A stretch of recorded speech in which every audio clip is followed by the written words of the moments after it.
My name's Laura, I'm a student nurse about to qualify, and I'm here today to reject the disgusting 1% pay cut that the government has offered us, and we are here to say it's 50% or we're striking. Fantastic. How is the campaign progressing? The campaign's progressing massively, so we've put loads of pressure on the unions. The RCN has now launched their largest strike fund in history of £35 million. Unison have also done a £40 million strike fund.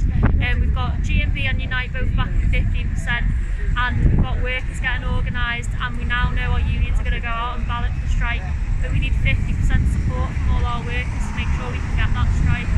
Brilliant.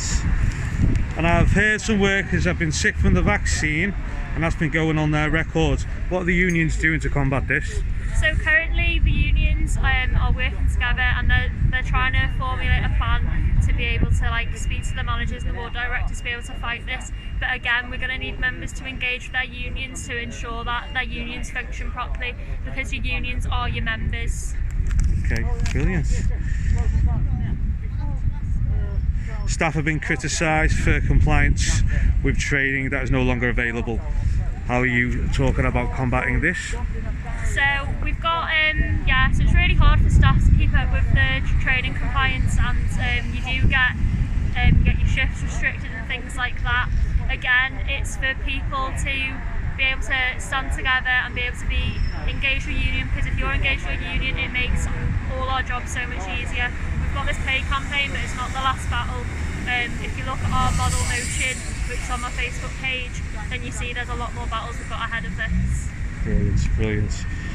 What would you like to say to any Workers' Party of Britain members all across the UK watching this? I'd like to say thanks for watching. Please support our campaign. Get involved. We've got our Facebook pages, NHS Workers Say No, which is the national one, and we've got our local one, Liverpool NHS Workers Say No. Have conversations, get people back in the campaign. We have Badge Wednesdays if anyone wants to have any badges, and then on Thursdays we do a Twitter storm between 8 and 9 PM using the hashtag NHSPay15 to make sure that we're trending, which we have been every week, and getting the word out there just to make sure everyone's on board with this, because if we all stick together then we'll win. Brilliant. And a little left field, on a separate note, how do you feel about the politics in Liverpool at the moment? I think currently in a place that's very left-wing and socialist, and they're imposing Tories to run the city, I think is absolutely disgusting. I think people now all need to stand together and make sure this doesn't happen. And I know there's a demonstration happening Saturday at St George's Plateau. Do you know what time it is? 11:30 on Saturday. We'll be there to say no to the Tories taking over Liverpool, because we can't have them taking over anything else, because it's just absolutely disgusting.